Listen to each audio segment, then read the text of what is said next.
Paginya, setelah menyiapkan sarapan, aku langsung berangkat kerja tanpa ikut sarapan bersama seperti biasa. Kuputuskan bawa sarapan ke kantor, sementara Tia sudah berangkat sekolah. Dan Mas Arga tidak aku bangunkan, biar ia tahu seperti inilah istri jika bekerja. Seandainya Mas Arga berkata baik, mungkin rasa sakit tak sedalam ini. Kami bisa berusaha bersama. Namun ia menyuruhku bekerja dalam keadaan marah karena aku meminta biaya buat keperluan sekolah anak. Bahkan tak 1 atau 2 kali ia meminta, sambil melontarkan ucapan pedas. Kata-kata itu tertanam lama di hati. Bu, aku pamit kerja, ucapku, mencium punggung tangan ibu mertua. Loh, kok nggak sarapan dulu, Sar? Ibu mertua terpana sesaat. Lihat ke tas kerja yang aku jinjing. Aku bawa sarapan ke kantor, Bu. Ini kopi Mas Arga dan sarapannya. Sudah aku siapkan. Aku juga sudah masak ayam balado dan sayur asam. Iya, Sarah. Coba pikirkan lagi ide ibu. Kamu tak perlu repot seperti sekarang dengan bangun pagi sekali buat masak lalu ke kantor. Bu, aku butuh waktu. Maaf jika aku belum percaya begitu saja dengan ucapan Mas Arga. Tapi kan ada ibu, Sar. Aku tak yakin dengan kondisi rumah tangga jika Mas Arga tak berubah. Pekerjaan ini sebagai peganganku agar bisa mandiri. Seandainya hal terburuk terjadi pada rumah tangga kami, tentu aku butuh biaya hidup. Lagian sampai kapan ibu mertua menanggulangi? Hai, Sarah. Dari melihat komputer, mataku beralih ke pintu. Setelah mendengar suara yang sudah lama tidak terdengar. Kak Amel, senang sekali melihatnya masuk.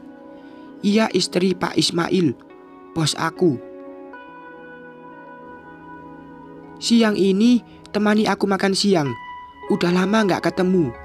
Kamu kayak hilang di telan bumi semenjak gak kerja lagi. Kak Amel mulai duduk di kursi depan mejaku. Ia terlihat makin kurus, meskipun pakaian bagus serta perhiasan itu menghiasi pergelangan tangan dan lehernya. Tetap saja tak menutupi tubuhnya, seperti seseorang yang sedang penyakitan. Ya Tuhan, mudah-mudahan aku salah. Kak Amel orang yang baik. Aku yakin diterimanya aku di perusahaan suaminya juga persetujuan dia. Kata Pak Ismail, kakak sakit. Iya, kemarin, tapi udah sembuh kok, jawab Kak Amel sambil tersenyum. Terus kakak mau makan apa antar siang? Mie pedas level 5, jawabnya semangat. Hah? Kakak mau cari mati makan mie pedas? Tentu aku ingat ucapan Pak Ismail.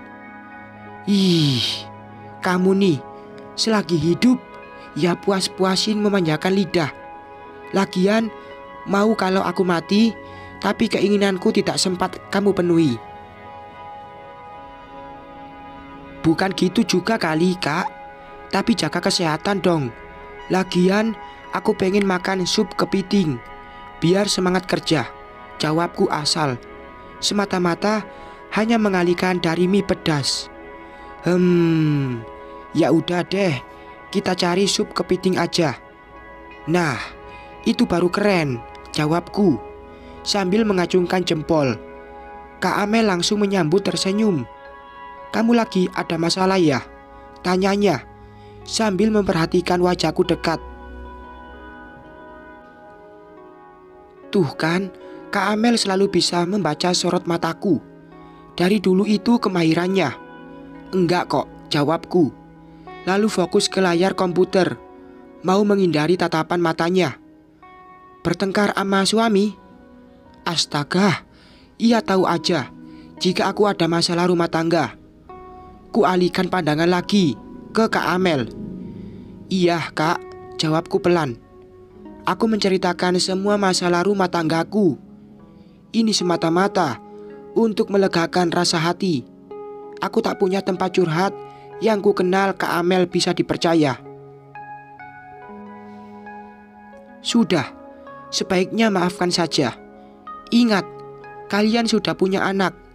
Lagian, jika masalahnya selingkuh dan KDRT, baru minta pisah.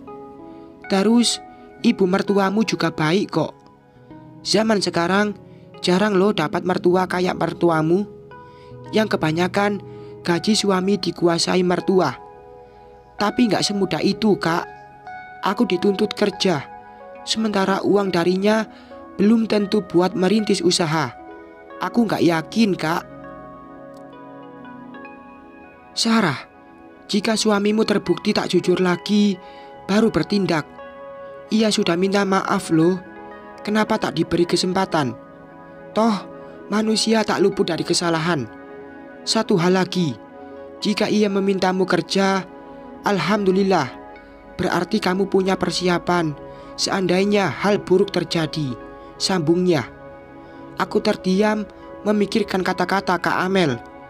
Iya benar juga sih, tapi apa mungkin Mas Arga akan berubah?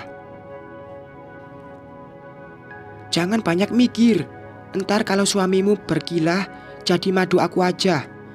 Dijamin hidupmu senang dan perusahaan ini maju. Ih, Kak Amel ngomong apa sih? Mana ada istri mau dimadu? Nggak lucu tahu. Aneh saja mendengar bercandaan Kak Amel. Lagian tegang amat sih. Kak Amel langsung terkekeh mendengar nasihat Kak Amel. Hati terasa lebih tenang, dan aku mencoba menerima sarannya agar memaafkan Mas Arga. Namun, jika ia melakukan kesalahan lagi, baru aku bertindak tegas. Sebaiknya kita luangkan waktu buat berlibur. Setelah kesalahanku, aku merasa takut kehilanganmu, Sar, ucap Mas Arga. Ya, Mas, kapan? Minggu aja. Lagian kita sama-sama kerja dan Tia juga sekolah. Ada rasa lega dengan saling memaafkan. Mas Arga terdengar bicara baik. Bahkan matanya sampai berkaca meminta maaf. Ini membuatku sadar jika suami istri juga perlu saling memaafkan. Ya, aku setuju dengan Kak Amel. Jika masalah bukan karena selingkuh atau KDRT, kenapa tidak mencoba memberi kesempatan? Bersambung.